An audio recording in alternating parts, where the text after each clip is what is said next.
Hindi nagbago ang posisyon ni Pangulong Bongbong Marcos kaugnay ng isinusulong na impeachment complaint laban kay Vice President Sara Duterte. Pero ang ilang mambabatas, tila naninimbang kasunod ng pagtitipon ng Iglesia ni Cristo ayon sa House Secretary General. Nakatutok si Tina Panganiban Perez. Hindi na nagulat ang Makabayan Bloc sa pagpapakita ng puwersa ng Iglesia ni Cristo sa peace rally nito kahapon. Pero walaan nila itong epekto sa impeachment complaints na inihain laban kay Vice President Sara Duterte. Inendorso ng Makabayan Bloc ang pangalawa sa tatlong reklamo. Kahit pa sabihin mong 1.5 million yan na lumabas, it's not the totality ng Filipino people asking for justice doon sa mga nangyari o naganap na paglustay ng pera ng taong bayan. Sa pagkausap natin sa ating mga kasamahan dito sa Kongreso, ay, wala rin naman silang pakialam at on the top of their mind pa rin yung impeachment.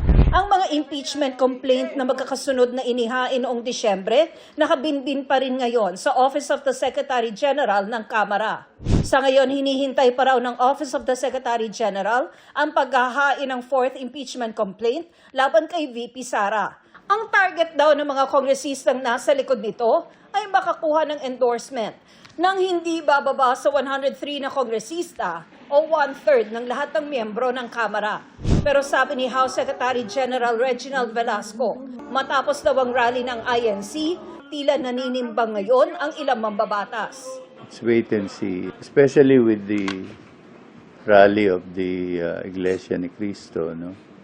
I think that will be taken into account by the House members concerned. Wait and see what, sir? What do you mean wait and see what? Wait and see whether they will really file another complaint or not. And then I'll be forced to transmit these 3 complaints to the office of the Speaker. I think next week will be a fair time for them to decide. Then I may be forced to transmit whatever complaints that I have received to the Speaker by next week. Nauna nang sinabi ni Pangulong Bongbong Marcos noong Nobyembre na hindi siya pabor sa pagsusulong ng impeachment kay VP Sara dahil matatali lang daw nito ang Kamara at Senado. Sabi niya noon, wala itong maitutulong sa buhay ng mga Pilipino. Sabi ni Executive Secretary Lucas Bersamin, hindi nagbabago ang posisyong ito ng Pangulo. Ayon sa Manila Public Information Office, 1.58 million ang dumaloryan sa Quirino Grandstand, bukod pa sa daan-daang libo sa iba pang panig ng bansa. Dinaluhan din yan ng ilang senador, kabilang na si Senador Bongo. Para sa GMA Integrated News, Tina Panganiban Perez, nakatutok, 24 oras.